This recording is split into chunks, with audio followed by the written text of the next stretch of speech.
blast. Teenage dreams and neon screens. It was all rad, and no one to me. Like, you know, it's like whatever, together forever. We're never gonna sever. Laughing and sharing our stories clever. We'll take you back. It's like whatever. Welcome to Like Whatever, a podcast for, by, and about Gen X. I'm Nicole, and this is my BFFF, Heather. Hello. All right, so I have to start this week with some disturbing news I heard on NPR. No. I'm upset. So, Sesame Street is in jeopardy. Oh, no. Yes.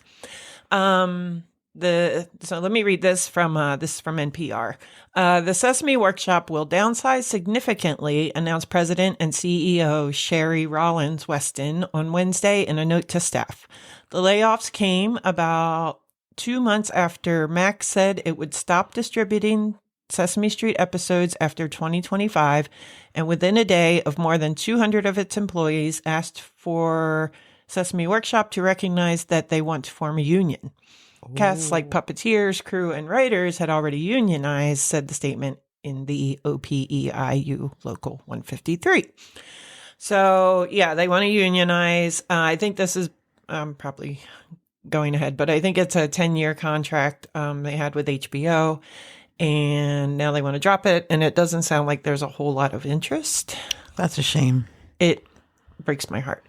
So amid the changing media and funding landscape, we have made the difficult decision to reduce the size of our organization, a Sesame Workshop spokesperson wrote in an email to NPR. Last December, Warner Brothers Discovery, which owns Max, all right, so it's Warner Brothers Discovery that owns it, announced that after 10 years, it was not renewing its deal to fund new episodes of the iconic children's series.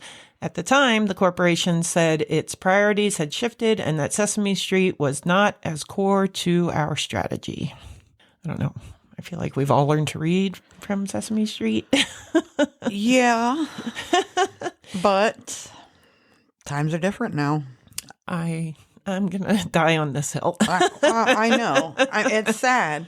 But I feel like maybe with YouTube and all that, I mean. Yeah, for sure. Definitely. Do kids even watch it? Well, first of all, there's 276 streaming things that you have to, once they said this whole baloney of dropping cable because it's cheaper is bullshit. I was a sucker. I fell for it. I did too. I need to just go back to cable. It's probably cheaper. It is. Because not only do you have to pay for your internet, right, which is ridiculous. Yes. But then you got to buy every single solitary other thing because nobody runs the same thing on every. So you have 27 subscriptions to things that cost way more than cable ever did. Right. And I'm paying like $6 a month for a landline that I haven't used in like 20 years. Yeah. It is a racket. Yeah. But wrapping up, Sesame Workshop said the layoffs are necessary to ensure that the workshop is poised to continue to deliver on its mission for years to come, but that does not make the human impact of these reductions any less painful. Max is currently airing the 55th season of Sesame Street. Sesame Workshop has not announced a new distributor, but said production on its 56th season will begin next month. So I guess however many they get filmed before the contract runs out will be the end. So, yeah, that made me sad. It is sad. But I just feel like, I don't know because I don't have kids, but I just feel like probably that's not how they learn anymore. You're probably right. And I guess that show was huge to us. So me as a mom, like my kids definitely watched it. Plus with graphics now on things and AI, Who wants to watch Muppets and old exactly. people? Muppets are just not doing it for these kids. The whole Muppet thing was just grew back out of nostalgia. I mean, those Muppet movies they made a little while ago, it was probably just us in the theater. It's just for us, yeah. So, I don't know. It is sad, but I just feel like that's not the way kids learn anymore. Fair enough. They don't have the attention span for that. No. I still count by fives the same way as Sesame Street. And I count to 12 that way. Yeah. It is. Well, did you hear that they changed the alphabet song? No. they changed. It's not LMNOP anymore. They didn't change the alphabet. It's still intact. But they, instead of doing the LMNOP like that, it's a different cadence now. Ew. So they're not all strung together like that. I mean, wasn't that the best part? Like kids not being able to say it? That was the fun part. Yeah. Even if you could say it, like singing through that part. I forget if it was my niece or my nephew would just say M&M. But yeah, they changed it. And then it's not, won't you sing, next time won't you sing with me? It's something else at the end. Like, didn't I do a good job doing the alphabet? That's what it is. That's probably what it is. Yeah. Here's a trophy. You said the alphabet. Yay, you know the alphabet. Whatever. So also this weekend was my birthday. It was your birthday. Yay. I had such a fun weekend. I want my birthday to be on a Saturday every year. I don't think it works that way. It's very convenient though. So on Friday night, a friend came over and we got pizza and she brought chocolate cupcakes from my favorite bakery. And then, Tuesday, my husband got up and went back to that same favorite bakery at 6:30 in the morning and got the cinnamon rolls right out of the oven. Oh my God. Yeah, they were amazing. And then we went to a Taylor Swift themed drag show. Awesome. Yeah, it was cute. Like they were clearly new to their art. But I was happy to support the community. Like whatever, it was funny. It was fun. And the food was good. It was brunch. I danced a lot. Excellent. I know. It's my favorite. I know. And then we came back home for a little bit and hung out with the puppy, who's doing awesome. And then my daughters took me out to dinner. Mm-hmm. We went for Mexican. Excellent. It was delicious. I bet. Mm-hmm. And then we came back here and my husband had baked me a cake. I don't think he's ever baked me a cake before. Wow. It was really weird. I know. And it was delicious. He did a really good job. Yep. Hung out with the kids. And then Sunday, I went to the winery with some of my favorite people. And me and my one friend brought subs and chips and cookies. And they brought pizza and wings and soda. Oh my gosh, man. What winery? Harvest Ridge in Marydale. Yeah. Mm-hmm. Yep. And it was like packed there. And so they sang happy birthday to me. And then across the way, it was somebody else's birthday. So they all sang happy birthday over there. Cool. But my happy birthday was better because I was with black folks. So I got the happy birthday, like the good one where we were rocking. The other ones were like, happy birthday to you. Yeah. So mine was better.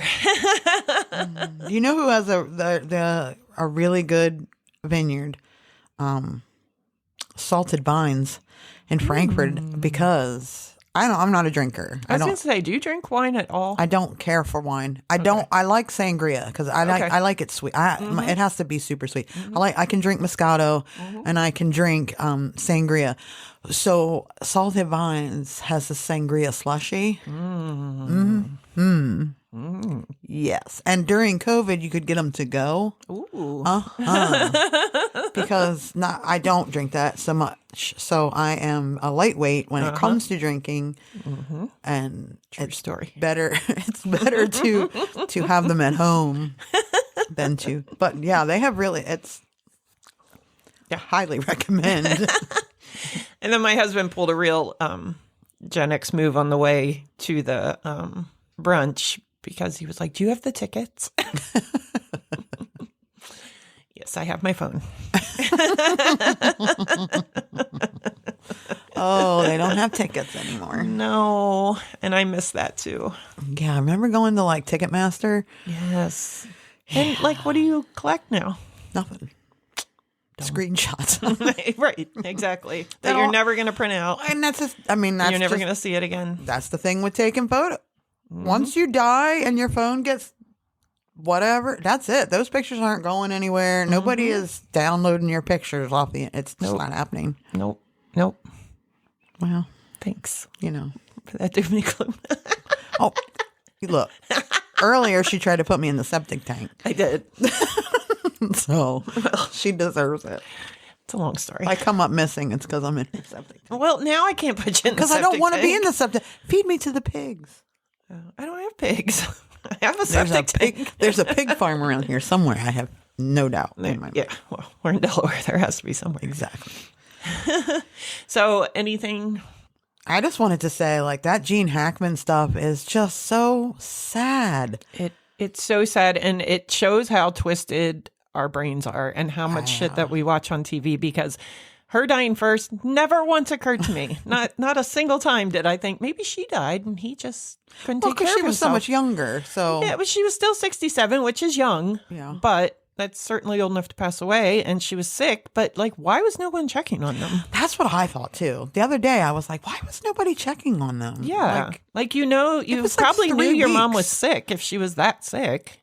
It was like 3 weeks. Yeah. She was dead for a week. Mm-hmm. He was dead for a week. Mm-hmm. So I guess that's 2 weeks, but yep. I don't know. And it's just sad all the way around. I know. I just imagine him like, I know, just not knowing what's going on or where he is. And I guess he didn't eat anything. And that's what I was thinking when they said his heart. I was like, dehydration sets in quick. Well, they said he wasn't dehydrated, so he was drinking something. But that's I guess I mean, if she didn't have anything prepared, right? You know, he's not. They were probably medications he was supposed to be taking. Yeah.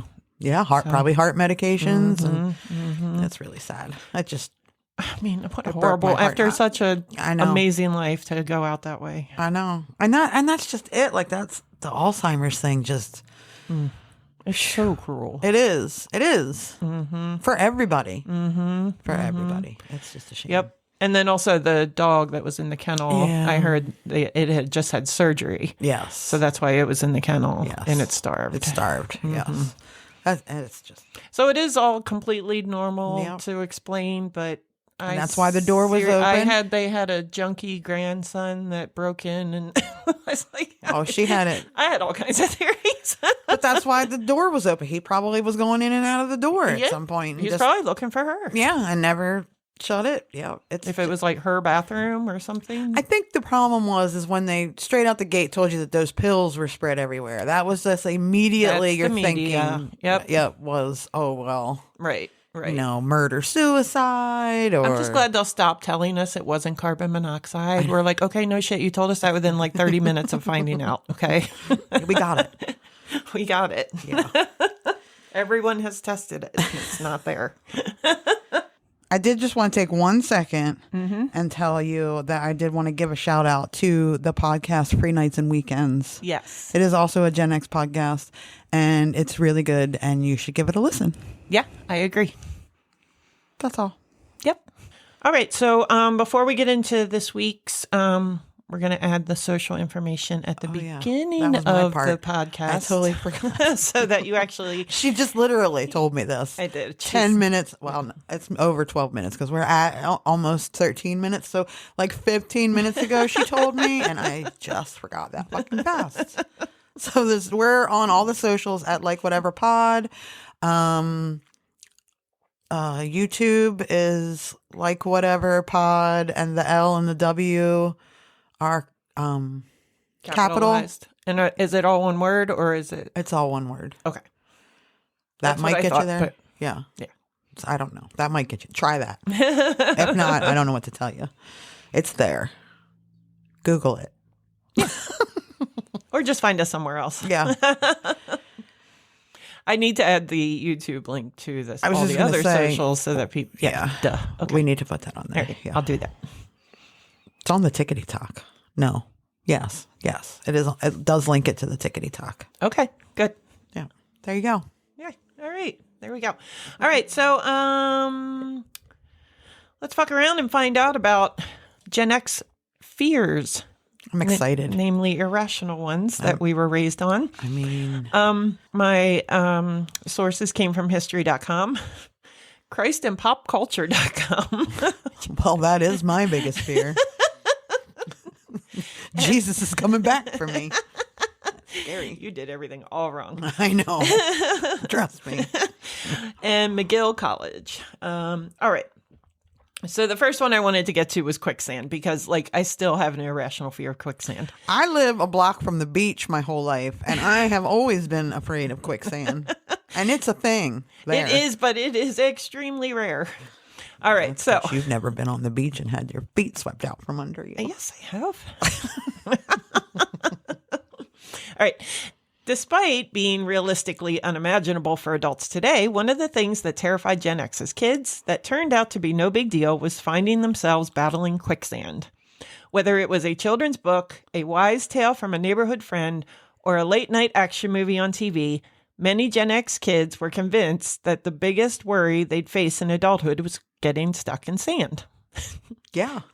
Less than a handful of people actually find themselves in an unsafe situation with quicksand. Well, first of all, I think quicksand only grows next to trees with vines. That has been my experience in looking at the TV. Well, that would make sense because it comes up later that sand, water, clay, and salt. So sandy and clay soil can go together. And water. Yeah. I don't know where the salt would come from. I don't know. But it always has like that. They would always throw somebody a vine to Yeah. get you out of it. Yeah. So I don't know. Right. Well, I'm going to blow all your theories out of the water. great. So, if you were born sometime between the 50s and the 80s, you know the trope well. The hero trudges confidently through the wilderness, whip in hand, smirk on face, ready to take on whatever nature throws at him. Then, without warning, the very ground gives way beneath his feet. He reaches for a branch, a vine, anything, but it's no use.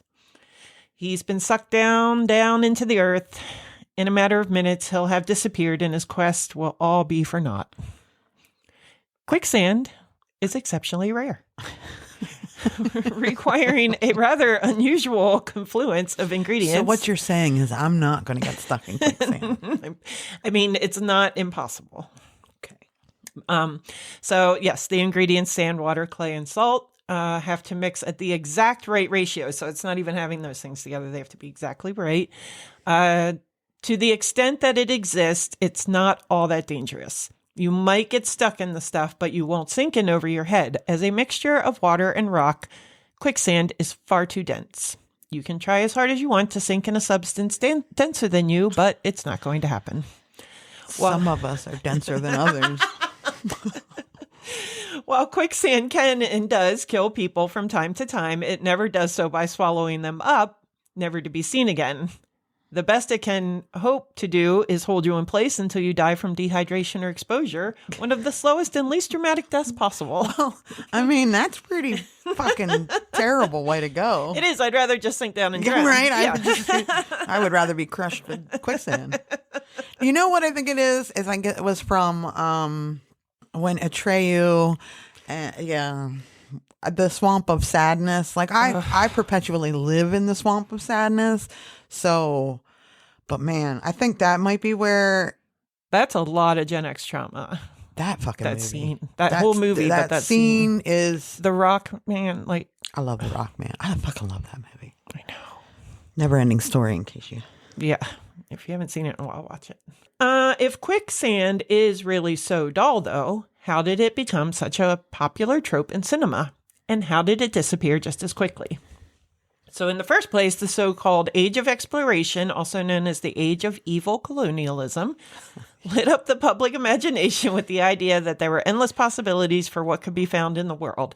Everything from sea monsters to fountains of youth to headless people with faces on their chest, which I don't remember that one. No, me either. But hold on. Can I just tell you that yesterday I was on the Tickety Talk. Was it yesterday or was it this morning? Mm-hmm. I don't remember. It was within the last 24 hours. And apparently on this is insane. This is straight insane. Apparently on the TikTok, the new conspiracy, I don't even know what the hell it is. Some guy put out a video that his friend put out this video that she went to a Hollywood elite party and they were eating, hold on, mermaid. And when she was leaving, she saw a whole cooler full of mermaids. I bet this bitch actually believes it. You would be shocked at how many people. I'm hoping that they're all just really doing a good job of being sarcastic, but some of them, I'm not so sure. I mean, Like, if that ever happened at a party, you would ever be allowed to speak of that. Well, that's what they said. They said she had to sign an NDA. So why was she supposedly, I don't know. I couldn't find the original video, but there was like a whole bunch of people talking about it. And I was like, first of all, I was like, how did I get to this part of TikTok? That people were eating mermaids. What the real. fuck? What were you looking? I don't even know. Like, I don't know how. I don't know, but I guess the Hollywood elite are now eating mermaids. Okay, well, at least they're not eating babies anymore. They could be eating, well, if they fit in a cooler, they had to be baby mermaids, didn't they? God. Great, even I mean, worse. that's one hell of a Yeti if you could put a whole mermaid in there. A couple of them, too. Compared to some of the wilder tales from explorers, the concept of sand that sucked you down to your doom was barely even a stretch. The colonial era obviously predates the invention of cinema by a century or two, but the late 19th century saw a surge of the trope in literature to the point that even respectable authors like Bram Stoker and Arthur Conan Doyle, who wrote House of Baskervilles, was making use of quicksand. The second explanation for quicksand's popularity is mainly how easily it inserts itself into an adventure-adjacent film. The introduction of quicksand into the hero's path provides some much-needed excitement in a dragging second act, with very little exposition required, and with very little chance of confusing the average viewer. After all, there are few things more universal than the need to not get swallowed by the earth and not die. For some of you, I guess that's the plan. I am scared of sinkholes, but and that's what's up. Like, that's for real. And like, that is that's for real. our that's why Biden put money into the infrastructure, because all those caves, all that mining, all that. There was a sinkhole in Ocean City at the bottom of the bridge a couple months ago. That sinkhole's no joke. Yeah. Let's see. My one of my favorite podcasts, My Favorite Murder. They do. She has one of the hosts, Karen, does a bonus episode on Saturdays called Sinkhole Saturdays, and she rates sinkholes. That sounds terrifying. It also didn't hurt that the budget for a quicksand sequence is basically nothing. Get yourself a big sandbox and have your actors pretend to sink in it.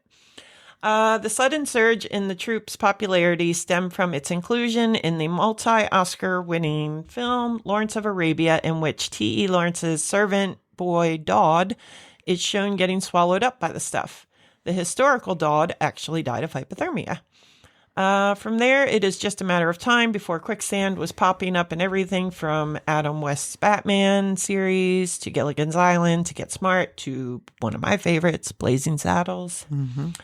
By the time 1987 cult classic The Princess Bride came out, it was enough of a cliche that the script could have a joke about lightning sand in it, and audiences got it. For anyone keeping score at home, though, the quick in quicksand isn't actually a reference to speed. It comes from medieval usage of the word quick to mean living, as in the living, or as in the quick and the dead. In other words, quicksand means living sand, which is way more awesome than fast sand. That's true. Yeah. Living sand. No thanks. It just sounds like I mean, I'm still scared of it. And I do remember being really scared of it. But I grew up around sand. Yeah, that is true.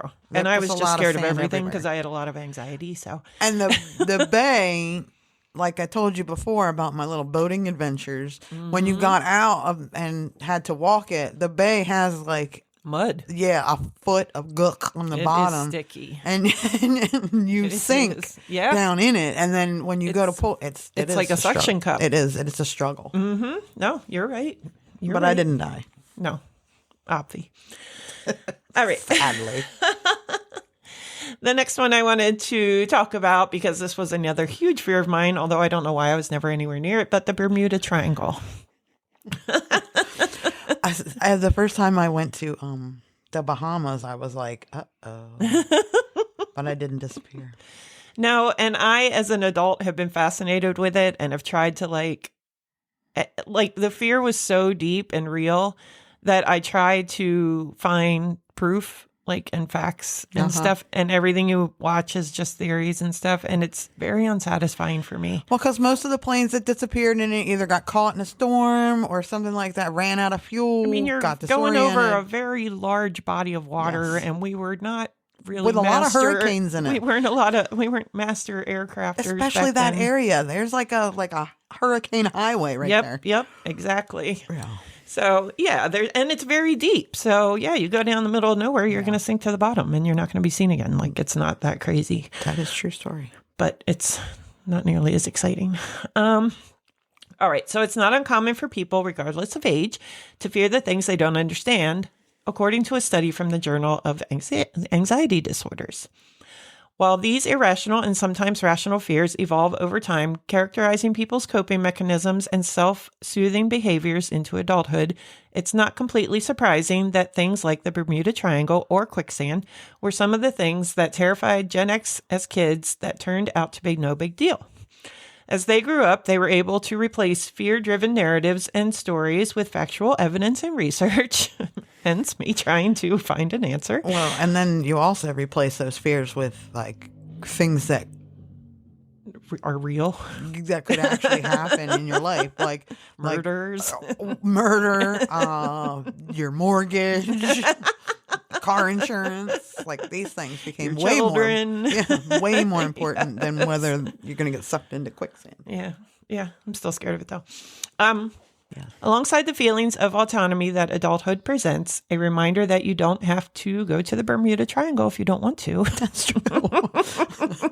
That's the same thing with sharks. Like, everybody's freaking out about sharks. Just don't go in the water. Ocean. Yeah. Yeah. You literally can't get eaten by a shark if you're not in the water. Exactly. They cannot come on land. It's very easy to avoid getting bitten by a shark. It's very easy. Just don't go in the water. Yeah. Yep. Like, you can't die bungee jumping if you don't bungee jump. No, that's true. You cannot. These terrifying thoughts are now nothing more than funny, fleeting memories. I beg to differ with that. She still won't go to the Bermuda Triangle. I won't go to the Bermuda Triangle, and I won't step in quicksand. A source of fascination for sailors, researchers, and crackpots alike, the Bermuda Triangle is a roughly 500,000 square mile expanse of the Atlantic Ocean located off the coast of Florida. Descriptions of its borders vary, but most accounts cite the 3 points of the triangle as Miami, Puerto Rico, and the island of Bermuda. Reports of bizarre activities in the region date back to the days of Christopher Columbus, who reported unusual compass activity while traveling through it en route to the New World, but the triangle would later earn a reputation as a dead zone for planes and ships after a string of unexplained disappearances in the 20th century. And that's another thing to me that I think is a huge factor here is we don't understand the whole world and what's the Earth and the frequencies and the poles, and we think we know. We think we know how all that shit works, but and that we know more about space than we do the oceans. Mm-hmm. Oh yeah, exactly. So it would make sense that maybe things that work close to land. Well, and that's just they didn't have satellites in the 40s and 50s. They didn't have satellites. They didn't have the radar. Wasn't as good as it is now. Probably only went out to a certain area. This part's probably in a dead zone between Bermuda and. I mean, how often do you hit a dead zone with your phone? Well, exactly. Now driving down the street, like I do every day in my first neighborhood. So it is all very easily explained, but man, it sure was terrifying back then. But carrying on, in 1945, 5 U.S. Navy aircraft known as Flight 19 got lost and vanished in the Triangle during a training mission. While the pilots most likely ran out of fuel and crashed into the sea, no trace of the planes or their 14 crew members were ever found. Another famous mystery dates to 1963 when the tanker ship SS Marine Sulphur Queen sank near Key West, Florida. Life preservers and other items were later discovered drifting in the water, but the exact cause of the disaster remains unknown, and the wreck has never been recovered. All right, so some life preservers floated up. They're supposed to. You remember when that Malaysia plane went? Mm-hmm. Man, I have all kinds of conspiracy theories. I tell you, I have been obsessed with that. Mm-hmm. Like that. Man. There are some good documentaries on that, too. Yeah, it's crazy. That I still cannot fathom that it was that a plane could go missing like that. I have to say, and it's been a while since I've watched it, but I remember that my biggest theory was that it was the Americans. I think there was something on there that was getting rerouted, like that plane was being used for foul play. Right. And I don't know. I think it was a pilot suicide. I think it's somewhere in the Indian Ocean. That's what I think. I'm going to have to rewatch it now. Yeah. All right. Writers like Charles Berlitz helped popularize the Bermuda Triangle mystery in the 1960s and 1970s, and its treacherous reputation has been chalked up to everything from intergalactic portals, Definitely what it is. and time vortexes, to paranormal phenomena, and even the lost city of Atlantis. That is a big ass city if it goes all the way in that. That's a lot. That's more than a city. That would be like another state. Continent. I've always been fascinated with Atlantis too.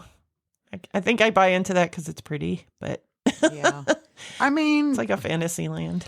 so like I had a theory a very long time ago about dinosaurs. So what will be left of us in 100 million years, especially now? Like, yes, plastic and all that, but all these buildings won't be there, and so all people will find is like a McDonald's. They're going to find sign, piles of trash. piles of trash. Right. So how do we know that the dinosaurs didn't have houses and they're just gone? Yeah, that's my theory. Yeah. Dinosaurs were much more. I mean, They might have had cell phones. We don't know. they might have talked, had jobs. I've seen them show Dinosaur. You are not the mama. That's one of my dad's favorite shows. My sister loves that show. But despite the hysteria, government organizations and shipping companies don't show the triangle on any official maps, and groups ranging from the U.S. Coast Guard and the global insurance outfit Lloyd's of London maintain that the region doesn't have an unusually high rate of maritime disasters.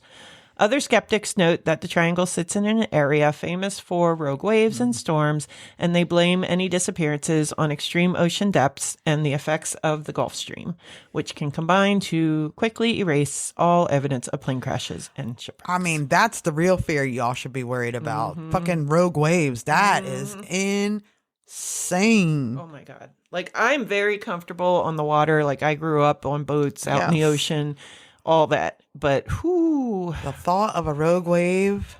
just watching like those shows where those waves come crashing down on the front of like the fishing boats and stuff. Like the North Sea. Have you ever watched any of the North Sea Yes. videos? Oh my God. No, thank you. I know.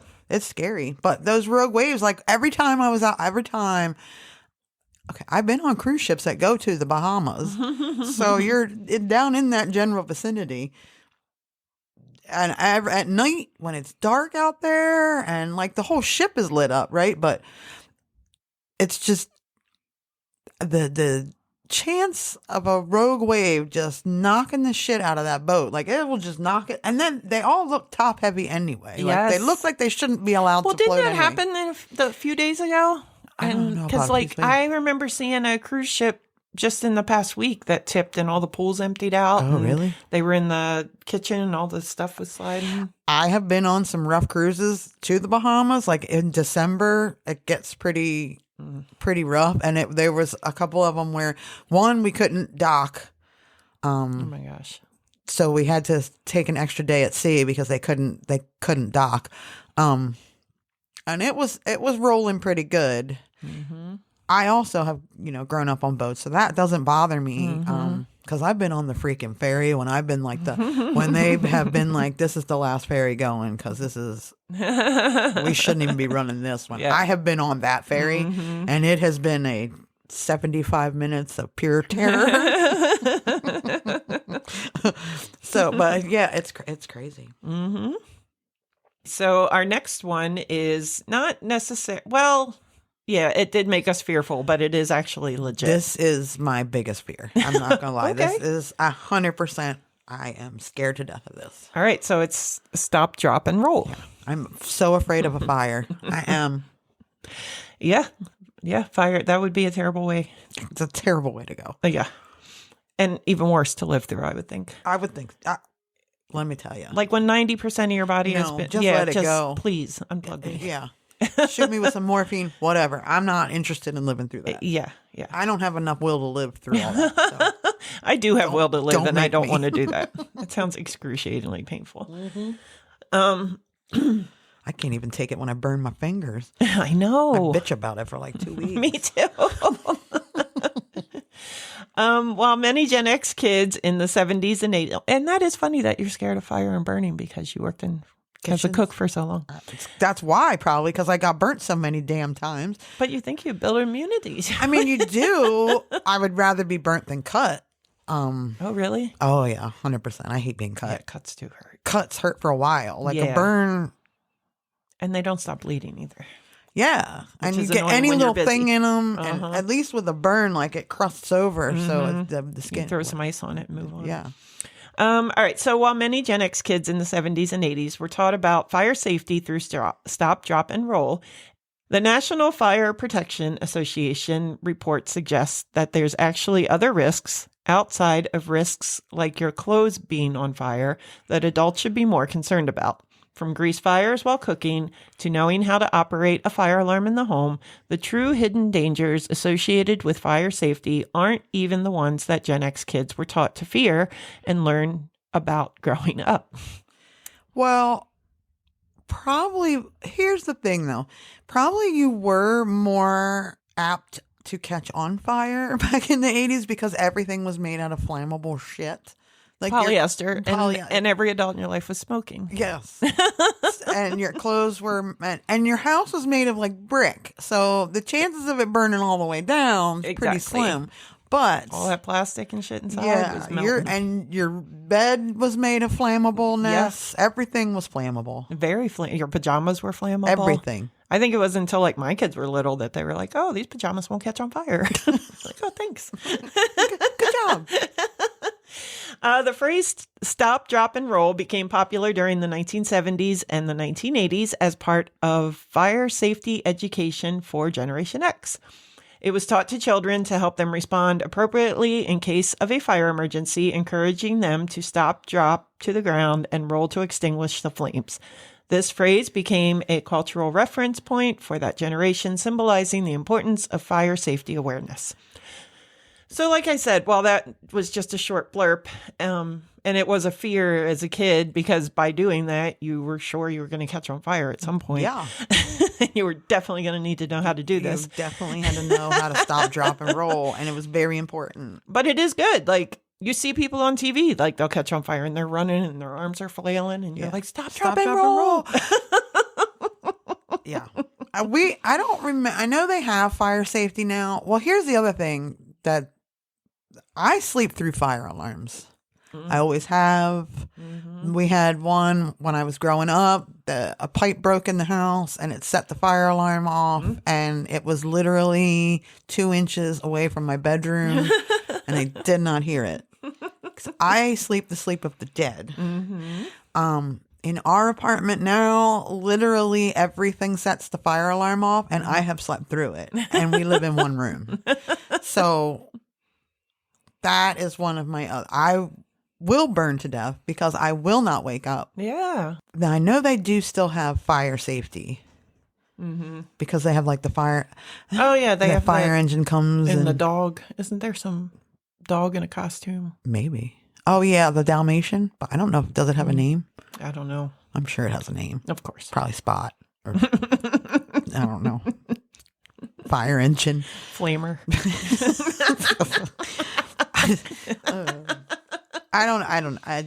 I think it was a good thing they taught us. Oh, 100%. That was, yeah. But it did instill fear in us. So, I mean, pretty much the 80s was just about scaring the shit out of everything. Exactly.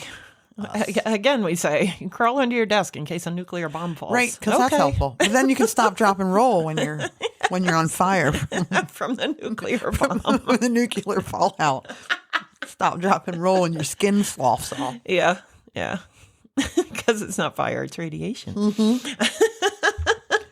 Maybe that's how you get radiation off of you too. Yeah. Oh, yeah. You might be onto something.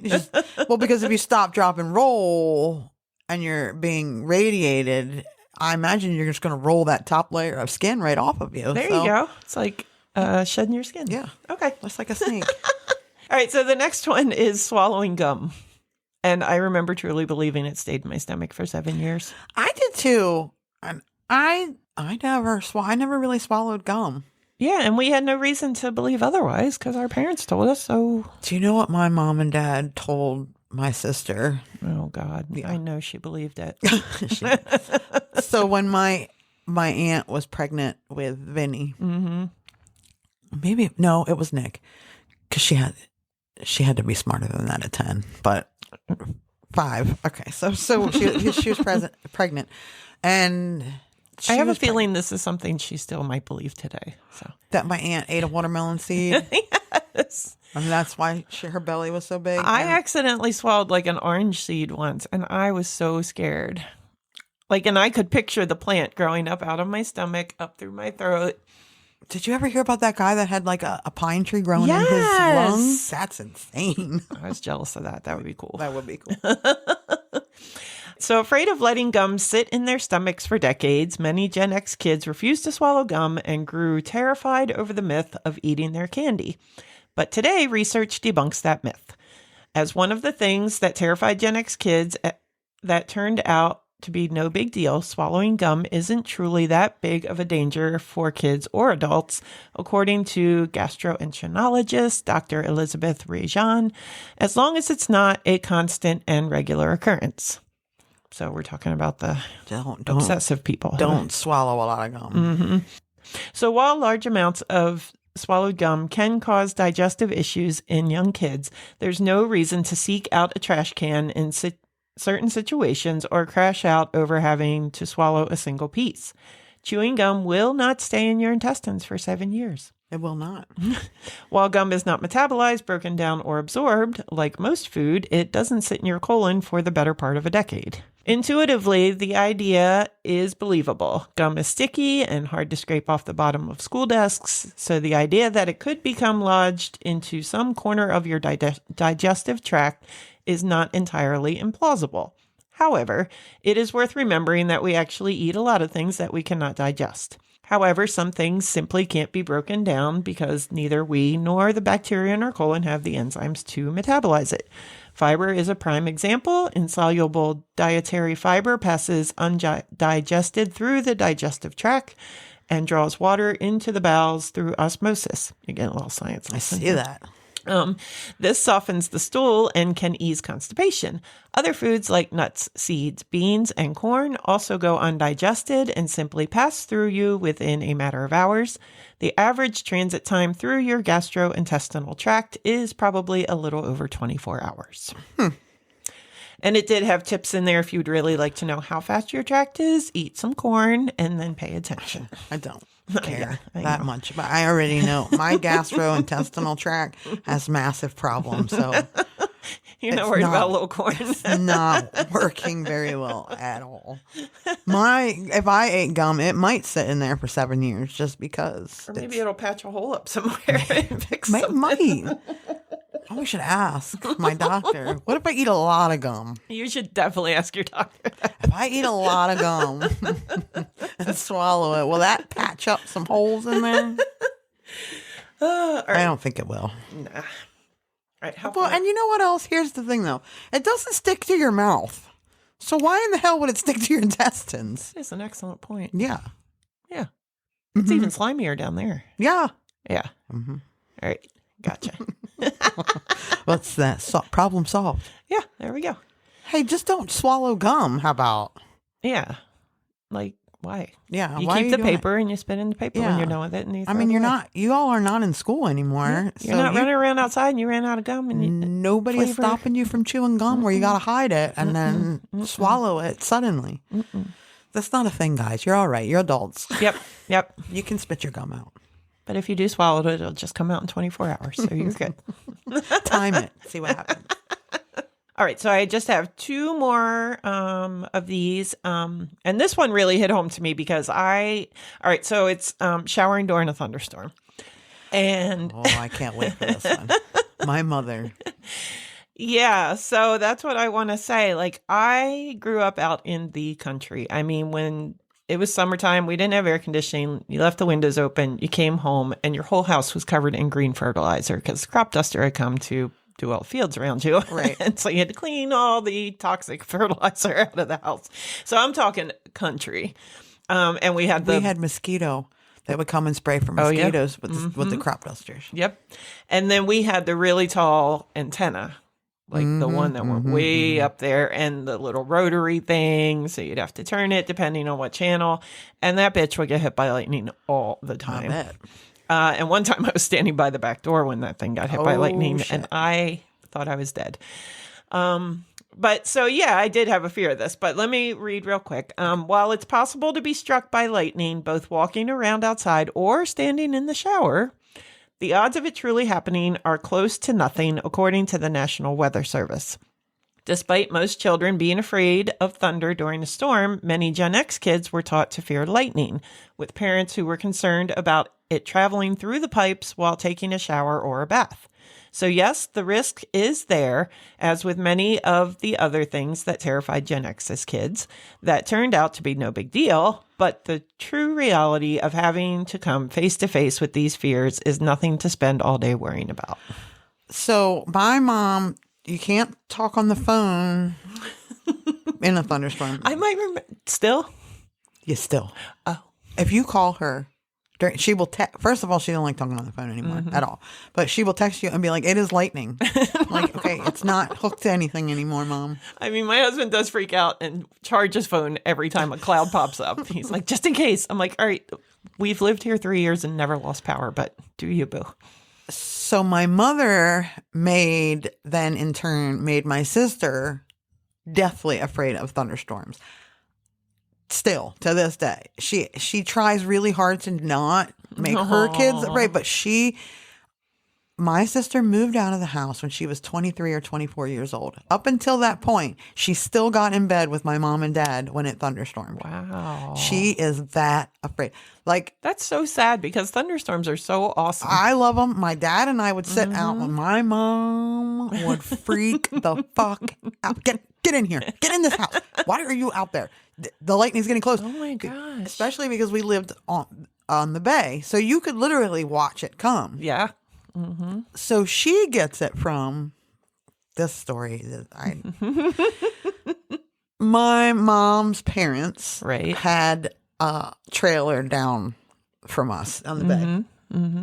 And they would spend the summers. And he had a boat. My grandfather had a boat. He loved this boat. Like, this boat was the pride and joy of his life. So he would take us out fishing on the boat, flounder fishing. We went crabbing. Oh, I love flounder fishing. Me too. So one time we were out, and one of those storms that just kick up out of nowhere rolls up, and it starts raining and lightning, and we're out in the middle of the bay. Really a bad situation. It is a bad situation. I've been in that situation where I'm watching the storm as whoever's driving. I'm like, hurry up. Yeah. It came up and we couldn't outrun it. Yeah. So it was raining so hard. My poor grandfather couldn't see. Oh, I bet he was terrified. Because his glass, he ended up having you guys. Yeah. Take his glasses off. And she was freaking out. Like, she just kept yelling, Mickey, get us. And, he's doing everything he can, but she's screaming at him. So this traumatized my sister. He ended up running that boat up onto the shore, the bay shore. And the people that lived in that trailer park, too, were waiting for us when they got, because they knew we were out. He ran, and I will never forget, like, her screaming, for one. But that didn't affect me, because she yelled at him all the time. But him running his boat up on the sand was like, oh my God. Like, when he did that, I thought, oh my God. As soon as you said it, I cringed. I was like, oh God. We were really in trouble. So bad for the boat. The second one, we used to take, we had a pontoon boat. And we would take the pontoon boat over to my aunt and uncle over by Assateague. And we would take the grill, and then we would pick them up, and we would go out into the bay. One time we were going, and one of those storms came up out of nowhere. And we had to run up on the beach under the bridge in Ocean City. Oh, gosh. Yes. And my mom was freaking out. And lightning is crashing all over everywhere. And my dad ran it up And then we had to run up and get under the road, right where the sinkhole was, as a matter of It's fact. no wonder you're not scared of death. So, but then as we're sitting up underneath the highway, we're under Route 90 bridge. Like it's a pretty big it's not big highway, but it's the Ocean City Expressway. Yes. We're up under it. The boat starts floating away because he didn't run it up far enough. So he goes running out. He's running out. Oh, no. And lightning is and my mom was freaking the fuck out. Then the storm blows over because they only last like 5 minutes. Yeah. We get over to my aunt and uncle's. We pick them up. My uncle was Mr. Weatherman. Like my uncle and I shared a birthday, and we were pretty much the same people. Yes. Yeah. That is true. Yeah, 100%. Yes. Picked them up, took them out. Another one of those storms that I don't know how he didn't know these storms were going to come. But I remember my dad driving that boat down that lagoon at like as fast as that motherfucker would go. And the grill was like tipping over. Oh, God. It was so that is why my sister. Yeah, that's fair. And she tries so hard. But now if I see one coming, because I love to look at the radar and stuff, I'll text her and be like, do you see what's coming? And she'll be like, God damn it. And she is. Aww. Yeah, it's a shame. I'm glad I'm not scared of them because I really enjoy them. I don't want to be out in them, but No, but the house that I live in now, I have hangovers in like at my front porch is covered, my back patio is covered, my pool area is covered, so I can actually go out and sit and be safe, right, and not get wet. And although my mom always said that lightning was going to come in through the windows. Did you ever hear that? Like balls of lightning just come rolling through your house. I think it's possible, but I don't know that I heard that, but I did always like reading this and them saying that they were afraid the lightning would come through the pipes. I never knew that. Like no one ever told me why. You like couldn't take a lightning, shower. I was like, is it gonna come through this roof and get me? Like, because we didn't have a window in the bathroom, so I was just like, how's it gonna get me? Like, I was smart enough to know what was gonna happen. pretty sure that's not going to happen. But yeah, I don't remember balls of lightning coming into the house. I remember people being concerned about balls of lightning. And it could just be my mom because she was scared, you know. Everything was like a big deal. Plus we get those weird, like crazy ass thunderstorms. We do. Yeah. They're awesome. That are like They're awesome. I love them.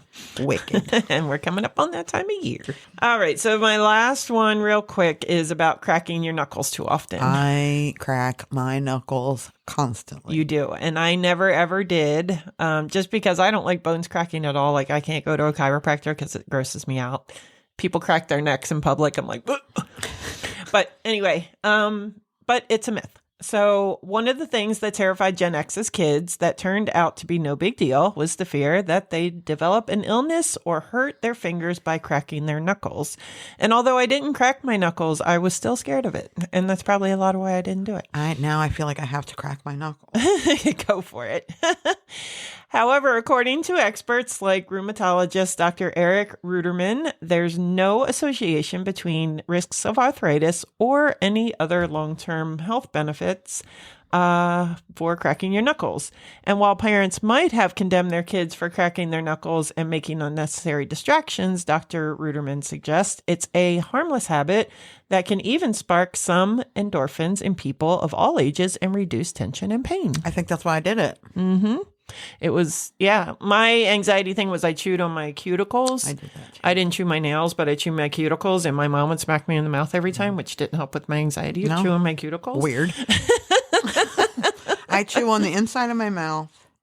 I have always been a nail biter, but look how long they are right now. Yeah.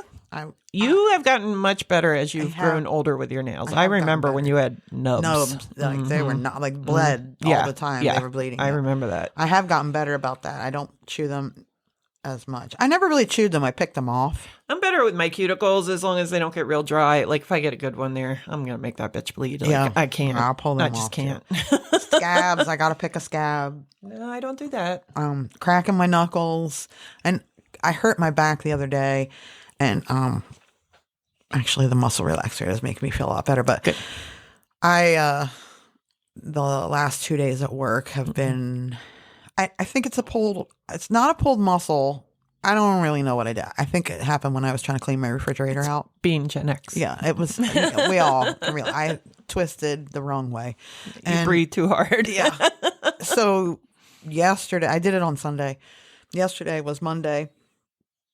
Oh, I was at work and it was like, I was fine if I was standing still, but every time I try to move, if I just moved the wrong way, it sent shooting pains all over.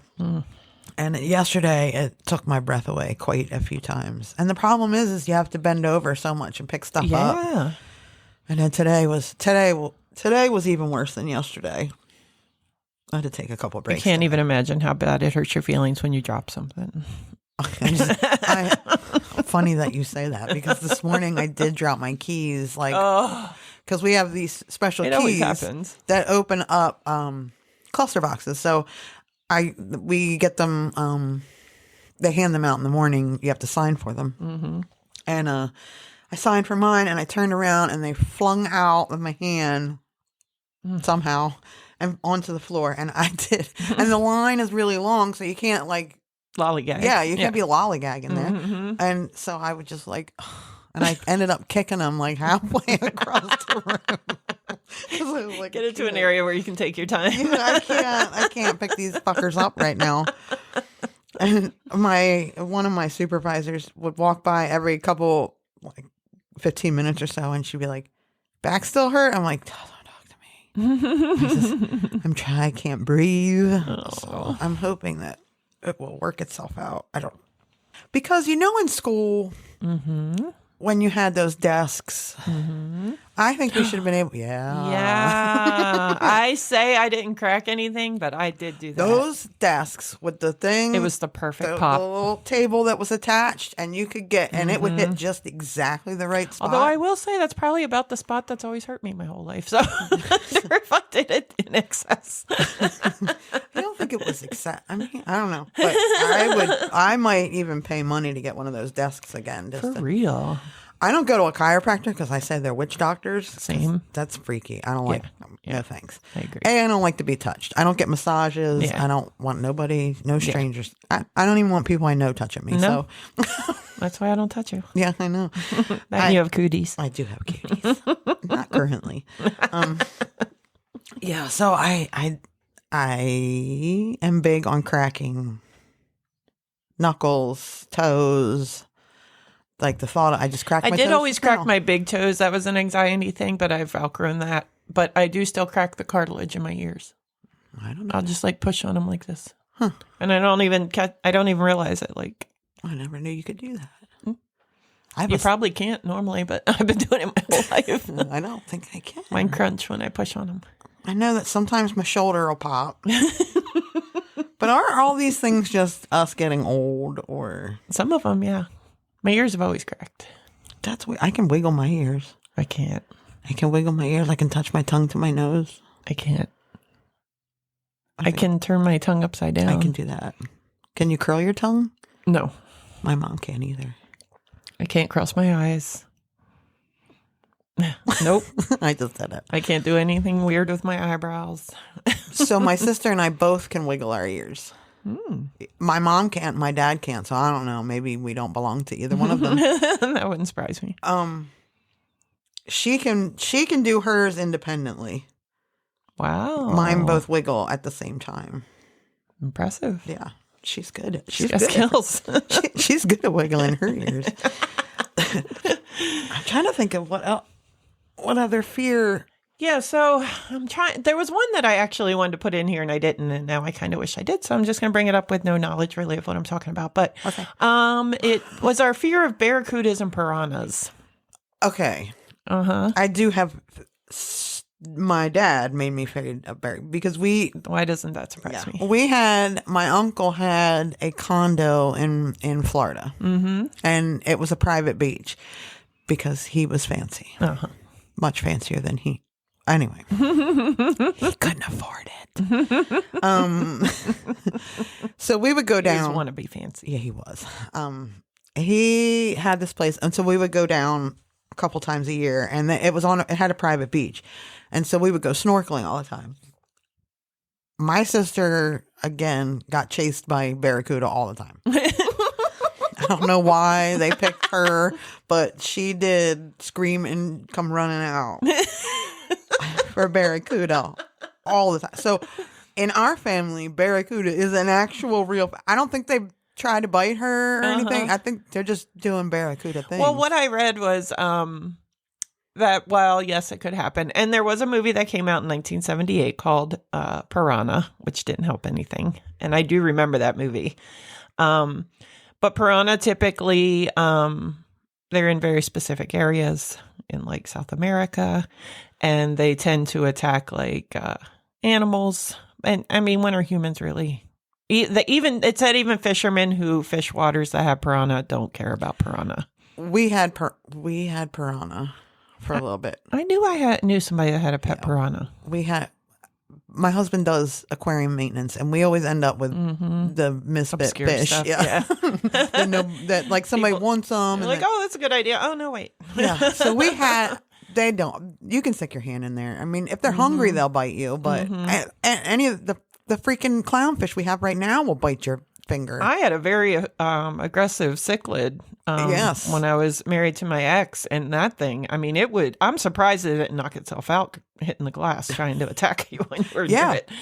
Like, it was really mean. But and then barracudas only eat like small fish. Like, there's no way they would tackle a human. Looking. They are, and that's where a lot of the folklore comes from with them. I think so. I think that because they just got a mouthful of teeth. They look like a deep water fish, and they're very fast. Yeah, we would go. You know, to be honest, I don't really remember seeing too many other kinds of fish besides the barracuda. But I felt like you would have barracuda and piranha stories because you grew up near the water and your dad's a dick a lot of the time. Yes. I figured you would have some sort of Gen X fear. He made us go when we would go to the Keys a lot too. We spent a lot of time in Florida. You did? Yeah. I don't know why. Nothing else to do. I guess my dad really likes snorkeling. Yeah. And he would make us go. And I remember I'm not a big fan of the ocean to begin with, even as a little kid. I mean, I went in, but once I started to not be forced to the beach on my own, I stopped going. I don't really go. Well, you don't like the sun. I don't like the sun. I don't like sand. I don't like the ocean. It has to be like stupid warm. Like, I'll go in at the end of September, and that is it. It's got to be warm. Bathtub. But then you only go in like 2 feet because there's sharks. Because there's sharks. I know what's in there, and I'm not trying to get bit by no damn shark.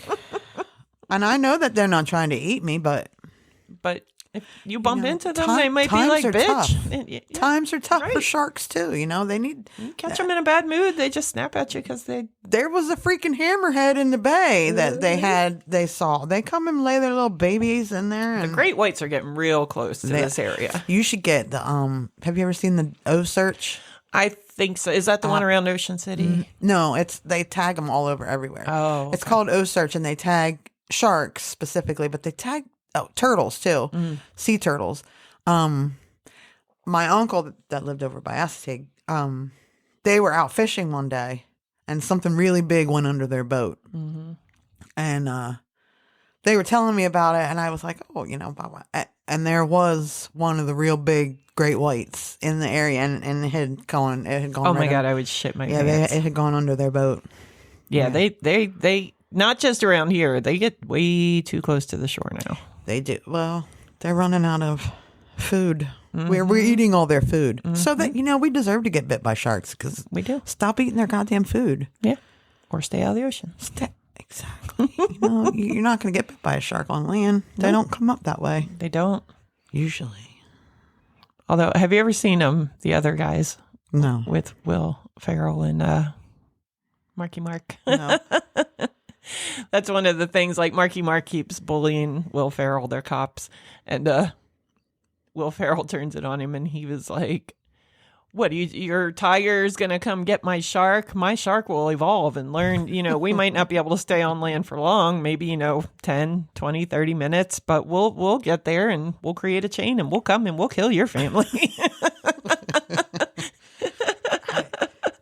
So I guess in Will Ferrell's mind, it's possible. I'm trying to think if I've ever seen a shark In real life? in real life. Like in the wild. Right. I have seen sand sharks. We've caught sand sharks. I've caught sharks, but just like the little 2-3 foot ones. I've never seen anything big. And even those scare me. They're pretty mean too. Mean looking. They are mean. That's all them teeth. Yeah. And their eyes are kind of weird. Because they're the only ones with They have very hollow eyes. and they're the only fish that have they can close their eyelids or have eyelids or something. Yeah. Interesting. Yeah, I love great white. I love a great white is like my favorite shark. Shark Week is my favorite week of the whole year. It is. I love the great whites. They call them the men, and in California, surfers, they call them the men in the gray suits. Oh. So when they are out surfing, they'll say the men in the gray suits are out, and they'll all leave. That's kind of neat. So if you're in California swimming and a bunch of surfers are talking about men in gray suits, get the fuck out of the water. Yeah, get out. Immediately. Yeah. That was good. Yeah, that was fun. Yeah. Yep. I hope I didn't trigger anyone back into any old fears you had forgotten about. But I think I diluted them all for you, so you don't have to worry anymore. You don't got to worry about any of them. Plus, I mean, really, how many of us are going to any of these places? And Exactly. we can't fucking afford anything anymore. Exactly. So I said already that you should go to our socials, like, share, rate, review. Find us where you listen to podcasts. YouTube. I haven't put anything new up on YouTube, I don't think. We're on the Tickety Talk. Forever long that's going to be around. How's that going away again? I don't know. Oh, okay. I don't pay attention. Okay. But you know what? If I get this new phone, I don't know if I can get TikTok on it. Because I don't think you can have TikTok anymore. If you already had it, you can keep it. But I think when you get a new phone, you can't get it anymore. What? That's crazy. I know. So I'll have to figure that out. Yeah. I'm just going to die without TikTok. Anyway, that's my fear. No TikTok. Whatever will I do? And you can send us an email to likewhateverpod@gmail.com or don't. Like whatever. Whatever. Bye. Bye.